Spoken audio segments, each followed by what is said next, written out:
नमस्कार दोस्तों, स्वागत है आपका हमारे आज के करंट अफेयर की क्लास में। शुरुआत करते हैं अपने पहले करंट अफेयर से। कल जो सबसे लेटेस्ट न्यूज़ रही है आपकी कि वेनेजुएला में जो भूकंप के 2 झटके आए थे, उसमें हम वेनेजुएला की थोड़ी स्थिति देख लेते हैं। ये साउथ अमेरिका महाद्वीप में है और ये इसकी स्थिति है। ये यहाँ पर कराकास इसकी राजधानी है और इसके पड़ोसी देश हैं गुयाना, ब्राज़ील और कोलंबिया। यहाँ इधर उत्तर में कैरेबियन सी लगता है और उत्तर पूर्व में अटलांटिक ओशन लगता है। तो ये हो गया वेनेजुएला। वेनेजुएला से भारत है वो काफ़ी अभी अपने तेल है, क्रूड ऑयल है, उसका भी आयात कर रहा था। कहाँ पर आया था ये भूकंप? तो वेनेजुएला की राजधानी है कराकस, उससे थोड़ी दूर है याराकुए प्रांत, वहाँ पर इसके तीव्र झटके वो महसूस किए गए थे। कल 25 जून को ये स्पेन के खिलाफ इसको जीत मिली थी, उसकी खुशी में यहाँ पर अवकाश था, तो लगभग सारे लोग अपने घरों में ही थे। तो काफ़ी ज़्यादा नुकसान होने की आशंका है। 10,000 से लेकर 1 लाख तक का आंकड़ा है वो बताया जा रहा है। वेनेजुएला के कार्यवाहक राष्ट्रपति कौन है? हेल्सी रोड्रिगेज हैं। इन्होंने राष्ट्रीय आपातकाल की घोषणा कर दी है। फिर अगली करंट अफेयर न्यूज़ है अपनी कि जो अमेजन के सीईओ हैं एंडी जेसी, उनकी प्रधानमंत्री मोदी के साथ मुलाकात हुई है और उन्होंने भारत में $13 बिलियन अतिरिक्त निवेश को अपनी अनुमति दी है। $35 बिलियन है वो वर्तमान में निवेश इसके द्वारा किया गया है। टोटल मिलाकर कितना हो जाएगा? $48 बिलियन का। ये AI and cloud data centre है, उनके अंदर अपना निवेश करेगा। अगली अपनी करंट अफेयर न्यूज़ है डिफेंस से रिलेटेड कि नेत्रा नाम की अपनी जो पोर्टेबल है, मोबाइल है, ऑन एयर रडार है, उसका नाम है AEW&C, airborne early warning and control radar. ये काफ़ी ज़्यादा निगरानी तंत्र है जो कहाँ पर एम्ब्रियन एयरक्राफ्ट है, एक एम्ब्रियर एयरक्राफ्ट है EMB 145, उसके ऊपर इसको स्थापित किया जाएगा। DRDO के द्वारा इसको विकसित किया गया है। ऐसी ही सिस्टम है वो चाइना के पास, जिसका नाम है KJ-200, 500 और 2000 है।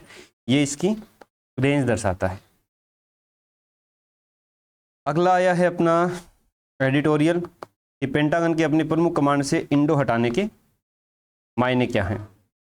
तो जो अमेरिका है उसकी एक कमांड थी Indo Pacific command area of responsibility, तो ये इसका एरिया था।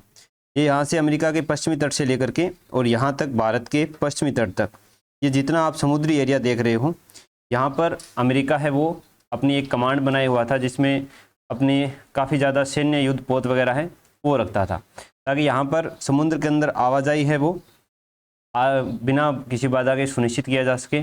और जो यहाँ के देश है, जैसे ख़ास तौर से चाइना है, इस पर कंट्रोल के लिए ये कमांड बनाई हुई थी। तो अमेरिका के पश्चिमी तट से भारत के पश्चिमी तट तक और अंटार्कटिका से लगभग उत्तरी ध्रुव तक का क्षेत्र है, ये इस कमांड के कंट्रोल में होता है। 1947 में इसका नाम था यूनाइटेड स्टेट पैसिफिक कमांड, लेकिन 2018 में जब डोनाल्ड ट्रंप आए राष्ट्रपति बनकर, उस समय नरेंद्र मोदी और डोनाल्ड ट्रंप की अच्छी खासी बनती थी, साथ में क्वाड के भी अपने अच्छे रिलेशन थे, तब इसका नाम किया गया US इंडो पैसिफिक कमांड। लेकिन अब 2026 में दोबारा इसको US पैसिफिक कमांड है, इसका नाम कर दिया गया है। तो प्राथमिकताओं में बदलाव, एक बात तो ये हो सकती है कि कहीं पर भी अगर इंडिया को दर्शाना होता है इसमें पैसिफिक ओशियन में या जो हिंद महासागर है वहाँ पर, तो फिर चीन को संतुलित करने की ये दूसरे देशों की रणनीति होती है। हालांकि अभी अमेरिका के राष्ट्रपति और उसकी कंपनियों के बहुत सारे CEO थे वो चाइना गए हुए थे। हो सकता है चाइना के साथ मामला थोड़ा नरम पड़ा हो अमेरिका का, और चाइना को थोड़ा सा रिश्तों में सुधार दिखाने के लिए ये इंडो शब्द है वो हटाया गया हो। क्वाड का भविष्य क्या हो सकता है? भारत, जापान, अमेरिका, ऑस्ट्रेलिया 4 देश हैं क्वाड के अंदर। तो पहले इंडो नाम इसमें जोड़ करके इसकी एक रणनीतिक भूमिका होती थी, अब उसमें क्या प्रभाव पड़ेगा ये देखने को मिलेगा। और चीन का बढ़ता प्रभाव, जैसे पाकिस्तान में ग्वादर एयरपोर्ट है, श्रीलंका में हम्बनटोटा है, उसको चीन है वो विकसित कर रहा है। तो इसको काउंटर करने के लिए क्या अमेरिका कोई अलग से रणनीति बनाएगा या जो भी है, तो वो इस चरण में हमें देखने को मिलेगा। इसके बाद हैं दैनिक भास्कर के डेली करंट अफेयर्स। जूनियर एशियाई चैंपियनशिप 2026 जो चीन में हो रही थी, उसमें भारतीय जूनियर पुरुष आर्टिस्टिक जिम्नास्टिक टीम है उसने कांस्य पदक जीता है। और एकल प्रतिस्पर्धा, जिसको वोल्ट प्रतिस्पर्धा बोला जाता है, उसमें हर्षित दामोदरन ने स्वर्ण पदक और अक्षत बजाज ने रजत पदक जीता है। महाराष्ट्र सरकार है उसने अपना खुद का महा AI मॉडल है उसका निर्माण किया गया है। 14वां पासपोर्ट सेवा दिवस है वो 24 जून को मनाया गया है। 27 देशों की भारतीय पासपोर्ट के साथ वीज़ा फ्री एंट्री है। 10% जो चिप वाले पासपोर्ट हैं वो टोटल जनसंख्या है। 545 पासपोर्ट सेवा केंद्र हैं और साथ में सरकार ने ये बताया है कि जो पासपोर्ट है वो केवल यात्रा का दस्तावेज है, इससे आप नागरिकता को क्लेम नहीं कर सकते या नागरिकता का प्रमाण पत्र नहीं है। फिर एक नया सूचकांक लाया गया है अपने इकोनॉमी सेक्टर में जिसका नाम है सेवा उत्पादन सूचकांक, सर्विस आउटपुट इंडेक्स। इसका आधार वर्ष रहेगा 2024-25। तो ये बहुत ज़्यादा इम्पोर्टेंट है, वेरी वेरी इंपॉर्टेंट है, चाहे RAS प्री के हिसाब से देख लीजिए या PSI के हिसाब से देख लीजिए, क्योंकि एकदम नया सूचकांक आया है। इसका सबसे पहला इंडेक्स है वो 24 जुलाई को जारी किया जाएगा और ये सेवा उत्पादन सूचकांक है वो मासिक रूप से जारी किया जाएगा। किसके द्वारा जारी किया जाएगा? NSO के द्वारा, नेशनल स्टैटिस्टिक्स ऑफिस के द्वारा, जो MOSPI मंत्रालय के अंतर्गत आता है, ministry of statistics and programme implementation के आधार। तो ये मासिक आधार पर जारी हुआ। तो ये इंपॉर्टेंट है, इसको आपको याद रख लेना है। सेवा उत्पादन सूचकांक आधार वर्ष है इसका 2024-25, पहली बार लागू जारी किया जाएगा 24 जुलाई को। कौन सा मंत्रालय? MOSPI। कौन सा ऑफिस? NSO। इसके बाद एक इंडेक्स है QS world future skill index 2027। इसमें 89 देशों में भारत का 13वां स्थान है। ज़्यादा इंपॉर्टेंट नहीं है, फिर भी याद रख लेना। फिर है ESA tag, economically sensitive area tag. ये वर्ड ऑफ द डे है कि कोई भी क्षेत्र है जहाँ पर उसको इकोनॉमिकली सेंसिटिव एरिया का टैग दिया जाता है, तो कोई भी औद्योगिक स्थिति है या वहाँ पर अगर कोई भी पारिस्थितिकी को नुकसान पहुँचाने वाली गतिविधियाँ होती है उनको बंद करवाया जा सकता है। अगला ये एडवर्टाइजमेंट आया था राजस्थान सरकार का, प्रधानमंत्री आवास योजना ग्रामीण। तो मैंने सोचा कि प्रधानमंत्री आवास योजना ग्रामीण और जो शहरी है, अर्बन है, उसमें आपको अंतर बता दूं।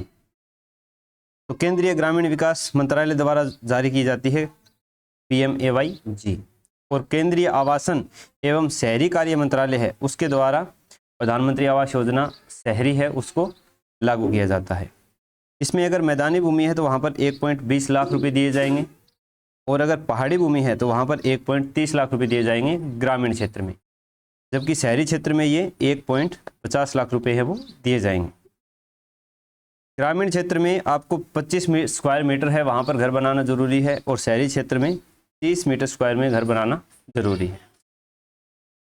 फिर अगला है खेल जगत से, अमनदीप कौर हैं वो किससे संबंधित है? रग्बी से संबंधित हैं। अभी रग्बी प्रीमियर लीग हुई थी 2026, इसमें इनको emerging player of the season है वो चुना गया है।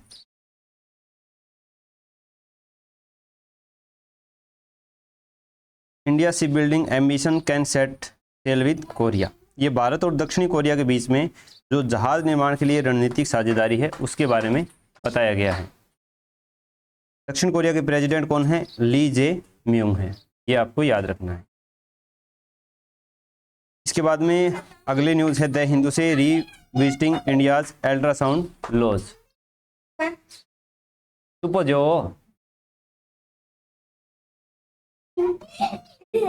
तो इसमें PSC PNDT एक्ट है 1994, उसके बारे में बात कही गई है।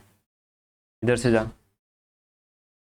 PSC PNDT की फुल फॉर्म है गर्भधारण पूर्व एवं प्रसव पूर्व निदान तकनीक अधिनियम 1994।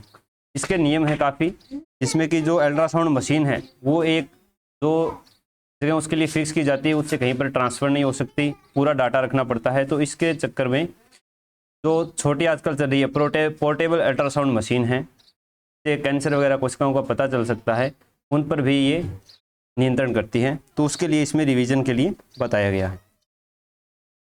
फिर राजस्थान की एक योजना चलाई जा रही है वरिष्ठ नागरिक तीर्थ यात्रा योजना 2026, जो भारत और नेपाल के तीर्थ स्थल है, इसमें वरिष्ठ नागरिक हैं उनको निःशुल्क रूप से तीर्थ यात्रा करवाई जाएगी। किसके द्वारा चलाई जा रही है? देवस्थान विभाग राजस्थान सरकार के द्वारा। इसमें आवेदन है वो अभी शुरू हो गए हैं, बाद में लॉटरी सिस्टम से 56,000 वरिष्ठ नागरिक हैं उनका चयन किया जाएगा।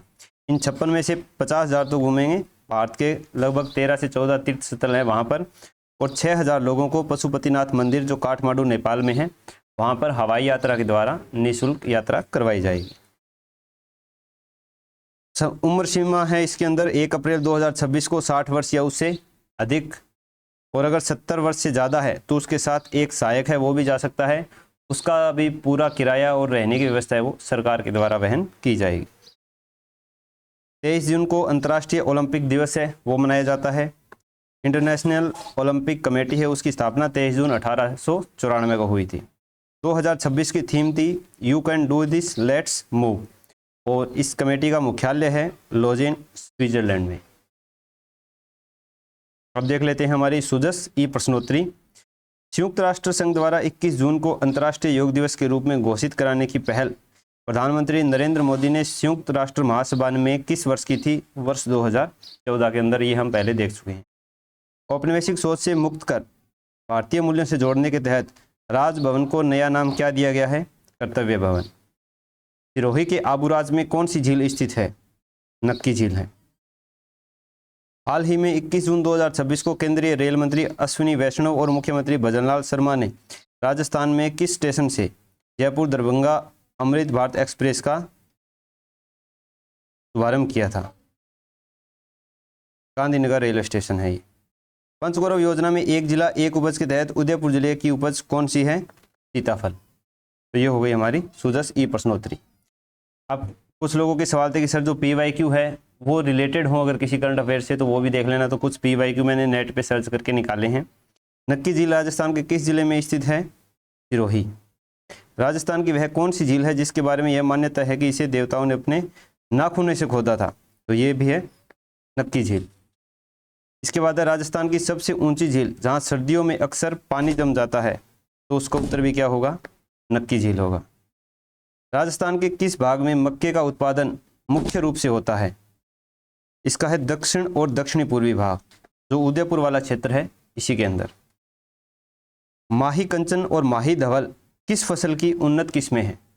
इसका भी उत्तर है मक्का की, और ये 5 बार से अधिक बार रिपीट हो चुका है। फिर है भोपाल मध्य प्रदेश स्थित प्रसिद्ध बहुकला केंद्र भारत भवन के वास्तुकार कौन है? Charles Korea. प्रधानमंत्री आवास योजना ग्रामीण के तहत मैदानी क्षेत्रों में लाभार्थी को मकान निर्माण हेतु कितनी वित्तीय सहायता दी जाती है? मैदानी क्षेत्र में है 1,20,000 और पहाड़ी क्षेत्रों में है 1,30,000 और शहरी क्षेत्रों में 1,50,000।